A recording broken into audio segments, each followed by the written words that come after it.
السلام علیکم ویورز۔ ایک شخص اندھیری رات میں فجر کی نماز پڑھنے کے لیے گھر سے نکلا۔ اندھیرے کی وجہ سے اسے ٹھوکر لگ گئی اور وہ منہ کے بل کیچڑ میں گر گیا۔ کیچڑ سے اٹھ کر وہ گھر واپس آیا اور لباس تبدیل کر کے دوبارہ مسجد کی طرف چل دیا۔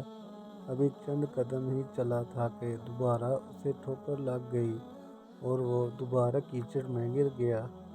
کیچڑ سے اٹھ کر وہ پھر دوبارہ اپنے گھر گیا، لباس بدلا اور مسجد جانے کے لیے دوبارہ گھر سے نکلا۔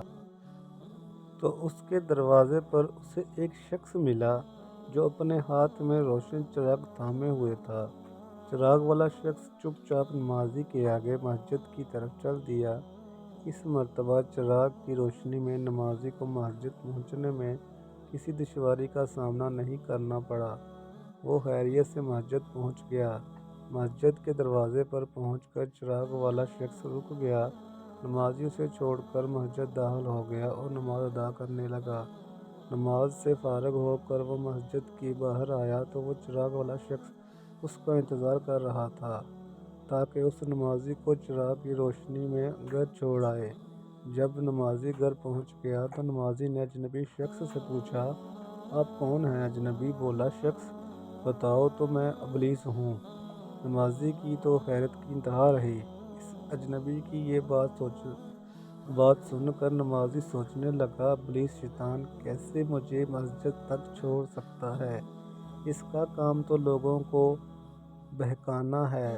تو اس شخص نے بڑی حیرت کے ساتھ ابلیس سے پوچھا، تجھے تو میری نماز رہ جانے پر خوش ہونا چاہیے تھا، مگر تم تو چراغ کی روشنی میں مجھے مسجد تک چھوڑنے آئے۔ ابلیس نے جواب دیا کہ جب تمہیں پہلی ٹھوکر لگی اور تم لباس تبدیل کر کے مسجد کی طرف پلٹے تو اللہ تعالیٰ نے تیرے سارے گناہ معاف فرما دیے۔ جب تمہیں دوسری ٹھوکر لگی تو اللہ تعالیٰ نے تمہارے پورے خاندان کو بخش دیا، جس پر مجھے فکر ہوئی کہ اگر اب تم ٹھوکر لگی تو اللہ تعالیٰ کہیں تمہارے اس عمل کی بدولت تمہارے سارے گناہوں کی مغفرت نہ فرما دے، اس لیے میں چراغ لے کر آیا ہوں کہ تم بغیر گرے مسجد تک پہنچ جاؤ۔ اس شخص نے جیسے ہی یہ بات سنی تو اس نے اللہ تعالیٰ کی بارگاہ میں اپنا سر جھکا کر اللہ کا شکر ادا کیا۔ تو دوستو، یہ ہے ہمارے رب کی شان، سبحان اللہ۔ اگر ویڈیو اچھی لگی ہو تو چینل کو سبسکرائب کر دیجیے، شکریہ۔